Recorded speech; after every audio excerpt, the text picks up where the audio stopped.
as we've just been reading to you about the health of your body and also your spiritual body. And of course, many people don't care to think about, or if they do begin to realize you are spirit, you are physical, they still have a tendency just mainly to work with the physical body and don't pay any attention to the spiritual. But regardless, you have to work with both of yourselves, so to speak. You have to work with your spirit self, you have to work with your physical self. But your spirit self you work with differently than your physical self, because your spirit is already well, whole, and healthy. It is the physical body and the wear and tear through the years that need the help, the understanding, and the work, so to speak.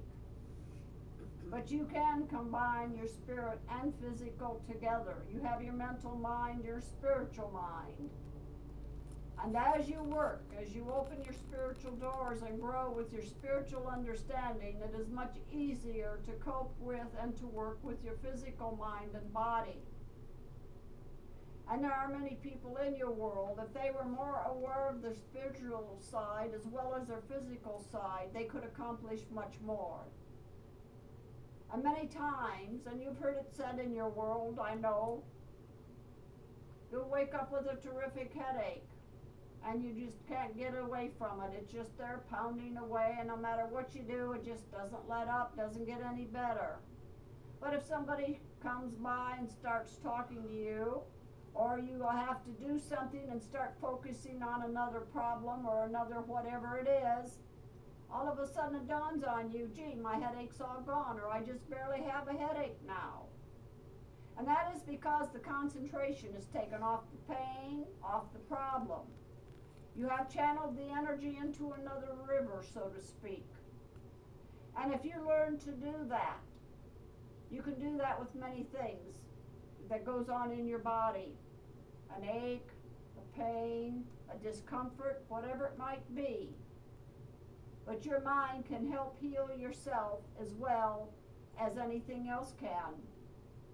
And your world has become a very dependent world. Everybody depends on somebody for something. They depend on everybody to do this, do that, do the other. You get a ache or a pain, you depend on the doctor to make it go away. Your house is cold, you depend on some company to come in and make it warm. This happens, you depend on somebody else to do something or other to correct it. Everybody has gotten very dependent on everything else. Years ago, if the power went off, you're wrapped up in warm clothing, you're covered up in blankets, you lit candles, kerosene lamps, and so forth. Nowadays, people pick up a phone that doesn't work and try to call somebody, tell them hurry up and get the electric on. They can't cook, they're cold, they don't know what to do, and they can't do nothing.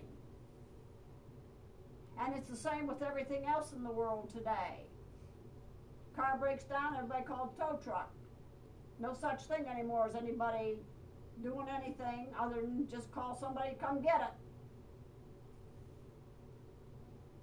They get snowed in, food's low, whatever, don't know how to stock up on anything, don't know how to stretch stuff, don't know how to make do, have no imagination whatsoever. Got to have phones so they can call somebody to bring them food and shovel them out and do this, do that, and do the other. They'd have been in a sad state of affair years and years ago if they didn't have phones, didn't have this, didn't have that. You had a wood stove, a pile of wood, and some matches. And they did much better than the people do today. They were kind, they were compassionate, they were understanding. They knew how to survive. They knew how to live. Nowadays, you say something, well, what are you going to do if there's a big this or that? Oh, I'll just go to the store and get some more. They don't say a word about trying to grow anything for themselves. They don't say a word about stocking up and doing this and doing that. Oh, I'll just go down the street here and whatever. That's their solution to everything. So it isn't any wonder of the sickness, the hardships, and all the problems in your world today. And it isn't getting better, it's getting worse. And even if you do try to be nice and be kind and help somebody out, they hit you over the head and rob you, kill you, whatever else. And it is a shame that people have gotten so far away from the Father, Mother, God, have gotten so far away from trusting and doing for themselves, placed all their values, trinkets, knickknacks, objects that in your world are worth money, but actually they're not. They can be destroyed in a second, and they're gone forever. The only thing of value, the only thing worthwhile having, keeping, and knowing everything you need to know about is people. Your soul, your spiritual self, your physical body, your state of mind, what you believe, what you do, and how you live. That is what is essential. That is what is important. That's what makes God's world. It isn't how much money you got, how big your house is, how many treasures you got hidden in the back room. And if you watch around you, in the countries of these voracious floods, the volcanoes erupt. Huge snowstorms come in and bury everybody. Think about it. What does the house do? What does the car do? What does the treasures do? What is left when it all washes away, all swallowed up, all disappears? You're left. You're standing there, all alone with nothing. Clothes on your back, maybe, if you're lucky. Maybe there's trees and things around and about. And yet, majority of the people in your world today can't see any further than the end of the nose. That's as far as their view goes. They got what they got, and that's it. So that is why it is essential to be still, go within, talk to the Father, Mother, God. Listen to them, listen to yourself, listen to your forces. And work spiritually, mentally, and physically with them and with yourself. To follow the path of light, to grow and to know and understand who and what you are. That's not to say you won't have troubles. That's not to say you won't get halfway up the hill and slide right back down. That's not to say there will be absolutely no sickness, no disease, no anything. But you'll be on the road to recovery. You will begin to see and understand and know many things that's unavailable to many others around you. Why? Because you opened your spiritual doors. Yes, there are things going on, and sometimes it's hard to cope with. Sometimes it takes extra strength and energy to figure it out, to live, to do whatever you need to do. But as long as you're on that level, that line with the Father, Mother, God, you have all the understanding, power, strength, and energy you need. You've heard miraculous stories. Oh, so-and-so was caught in a blizzard and walked for 3 days, just in a jacket and boots, no food, no water, nothing. How did they survive? Everybody's totally amazed. What for? They placed their trust in one place. They put their trust and faith in the Father, Mother, God, and their forces. They sustained them, kept them warm, took care of them, and brought them through. It's as simple as that. It was no great miracle. It was no great Superman walking there through that snow, trudging away. Yes, that individual got very tired. That individual thought they couldn't take another step. That individual didn't think they were going to breathe for another minute. But the inner spiritual self, the strength, energy, and understanding, they knew somehow, some way they would make it, they could make it, and they were going to make it. It's called determination. And that's what happened. It wasn't some great unexplained miracle of the century. They knew from where they came, they knew who was protecting and taking care of them, and they knew they would be all right. And that's what you must learn to do, where you must learn to place your love, your trust, and understanding. Yes, you will love your family. Yes, you will love your friends and everyone around you. But above all, you must love the Father, Mother, God, your wonderful forces, the loved ones that's gone before you. And there are more and more people in your world beginning to realize there's more to life than just here you are and you're dead. They're beginning to understand that something wonderful happens when you die because you're not really dead. There's something more to life than just that. And finally, your world is beginning to grasp that concept. They're beginning to realize that just because you shed the physical body, you really aren't completely dead. And that's a wonderful thing. Over here, we've worked for thousands of years to get that belief across and understanding to your world, that they may know and understand there's a beautiful life, a greater life. Yes, it's sad when your loved one passes away. It's sad when you lose someone dear to you. But you must realize you haven't lost them. They just went through the portal. They went through the doorway. And they're just as much alive and well as they've ever been. They went nowhere. And everybody talks about this, that, and the other. And oh, everybody goes to heaven. Well, even as you put your arm out like this, you are in the other world.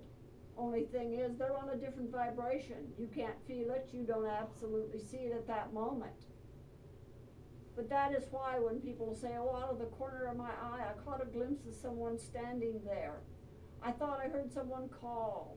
I thought I'd seen or heard this or that. Yes, they did. Because your world and our world is right here. Yes, just like your world. You can be here, you can be there, you can be down there somewhere.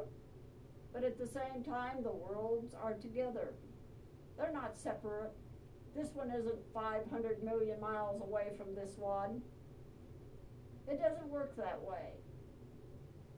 So as you think, as you work, always keep in mind, regardless where you are, what's going on that day, whether you feel bad or feel good, things are happy or not quite so happy, whatever the case may be, always know you're a child of God. You are love and light. You are spirit. You are physical. And no matter where you are, the Father, Mother, God is with you always. Your loved ones, your forces, they pick up in a second. Whether you need help, something needs to be done, or they just want to stop by and tell you hello, that they love you. Because in our world, we don't sleep, we don't eat. There is no time, there is no days. Your day is one split second to us, even less time than that. So there's no such thing that any moment in time you're alone. You're never alone. And when you need help earnestly, honestly, truthfully, you receive it. And the only times you might feel alone, feel like everything's really going wrong, and it isn't, but they're still right there, but you have to be left to your own things, so to speak. And that's when sometimes your negative thoughts, your angry disposition, you feel like everybody's backed off from you. Like you're all alone in the world. But truly, you're not. They're right there, but they have to let you do what you want to do the way you want to do it. And as long as it's good, it's positive, and for the betterment of yourself and mankind, there's help there as more than you'll ever need. But if you want to have negative thoughts and go other directions, down other roads, then the only thing they can do is stand there and watch you, and when everything is said and done, they move right back in, bring you back around, and help you accomplish what you need to do. So you might say the negative portion of man sets up a barrier. That doesn't mean everybody goes away and leaves you alone. It just means you're kind of a hands-off situation until you bring yourself back, sit down and say, hey, now this is enough of this. Let's get with the program. You know better. What's your problem here? You know this isn't right. And then you swing yourself back, and they're right there to bail you out, help you do everything you need to do, give you all the strength and energy you can use, And on the list goes. So what is difficult and hard about that? What's difficult and hard about that is man's ability to draw his mind back, put it under control, and make it listen to him instead of the other way around. And that is the biggest problem in your world today. Man does not control his thinking. Man does not keep it under control. He does not say, no, this is the way it is. You're not going to run me. I'm running you. And if you look around you, you see it everywhere. Not only in your murders, your sadistic killings, but in your government, in the way people live, their attitude, and everything else in your world. They have let their mind run rampant. They will not take control. They don't want to control it because they don't want the bother. And there's no easy such thing in life. Anything in life worth working for, worth having is worth earning it, getting it, deserving it. Not have someone hand it to you and say, oh, here you go, have a good time. Anybody can do that. You ever plant a seed in the earth, water it and watch it grow? It's one of the greatest feelings in your world. You have accomplished something. You take this little brown, whatever it may be, put it in this little pile of dirt, keep pouring some water on it, and pretty soon comes the stem, pretty soon a couple green leaves, and pretty soon it gets bigger and bigger. And you think, I did that. With the help of God, the sun, the rain, the weather, look what I grew. Isn't that wonderful? People in your world have lost sight of that simple little task. Things like that are marvelous. If everybody just planted one seed somewhere and watched it, they would find out how wonderful they feel, how wonderful the world is, how great it is to be a part of it, and how wonderful God is. Because that is the spark, the germ of life. And yet, most people can't be bothered. They don't even want to think about it. They don't want you to mention it. They don't want any part of it. But there are a lot of places and things now beginning to start up where they're taking the youngsters and getting them interested in gardening and helping others and doing good deeds. It's long overdue, but the adults now need to start practicing the same. And as it goes on, the world will improve. We have no idea when, how long it will take, but we're here for all of you when you need us. And your forces and loved ones won't let you down. They're right there. They intend to help you all the way, as much as they can, as much as they're allowed to do for you.